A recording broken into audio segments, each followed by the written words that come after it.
We have a beautiful entity class, and thanks to the migrations that we just executed, we have a corresponding question table in the database.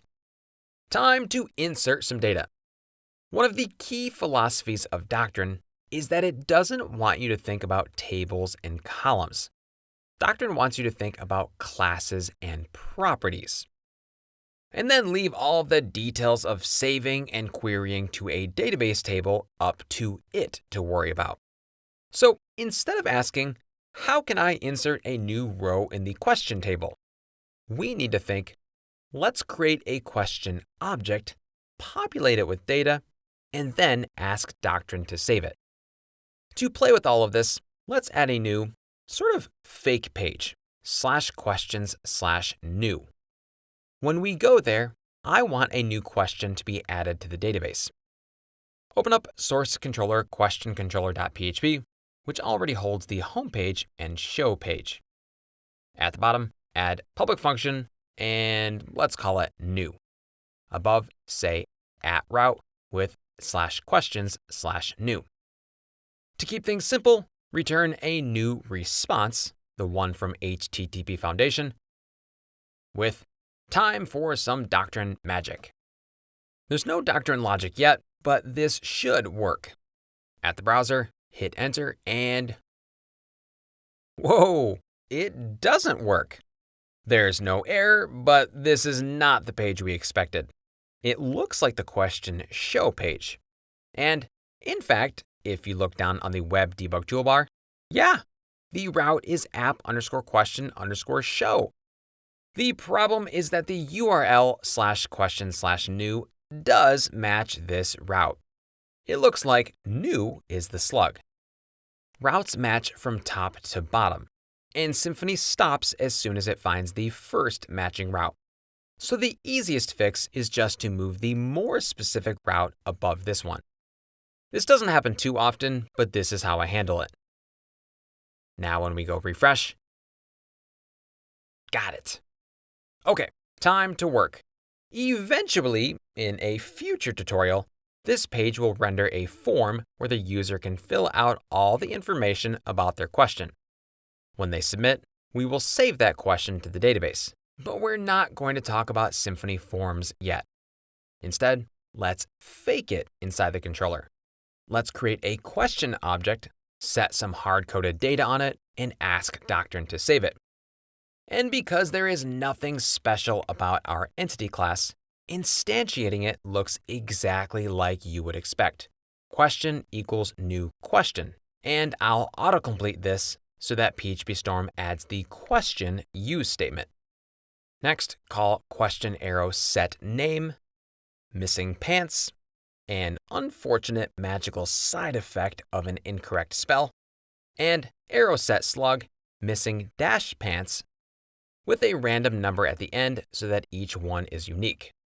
For the main part of the question, call arrow set question, and because this is long, I'll use the multi-line syntax, less than EOF, and paste in some content. You can copy this from the code block on this page or use any text. The last field is asked at. Let's add some randomness to this. If a random number between 1 and 10 is greater than 2, then call question arrow set asked at. Remember, asked at is allowed to be null in the database, and if it is, we want that to mean that the user hasn't published the question yet. This if statement will give us a nice mixture of published and unpublished questions. Also remember that the asked at property is a date/time field. This means that it will be a date/time type in MySQL, a field that is ultimately set via a date string. But in PHP, instead of dealing with strings, thankfully, we get to deal with date/time objects. Let's say new date/time and add some randomness here too. Sprintf minus %d days, and pass a random number from 1 to 100. So the asked at will be anywhere from 1 to 100 days ago. Okay, our question object is done. Add a DD question at the bottom, then move over, refresh, and hello, nice, boring question object. Notice that the ID property is still null because we haven't saved it to the database yet. So how do we ask Doctrine to save this? When we installed Doctrine, one of the packages we downloaded was Doctrine Bundle. From the Symfony Fundamentals course, you might remember that the main thing that a bundle gives us is new services in the container. And even though Doctrine is super powerful, it turns out that there is just one Doctrine service that we'll use 99% of the time. This one service is capable of both saving and fetching, which is really all Doctrine does. To find the service, head to your terminal and run bin console debug autowiring Doctrine. This returns several services, but most are lower level. The one we want, which is the most important service by far in Doctrine, is Entity Manager Interface. Let's go use it. Back in the controller, add a new argument to autowire this.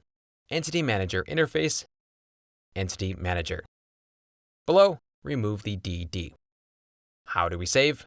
Call Entity Manager persist and pass the object to save. And then Entity Manager flush. Yes, you need both lines. The persist call simply says, hey Doctrine, please be aware of this question object. The persist line does not make any queries. The insert query happens when we call flush. The flush method says, yo Doctrine, please look at all of the objects that you are aware of and make all the queries you need to save those. So this is how saving looks, a persist and flush right next to each other. If you ever needed to, you could call persist on 5 different objects and then call flush once at the end to make all of those queries at the same time. Anyways, now that we have a question object, let's make the response more interesting. I'll say sprintf with, well, hello. The shiny new question is ID%D slug%s. Passing question get ID for the first placeholder and question get slug for the second. Okay, back at the browser, before saving, the question object had no ID value. But now when we refresh, yes, it has an ID. After saving, Doctrine automatically sets the new ID on the object.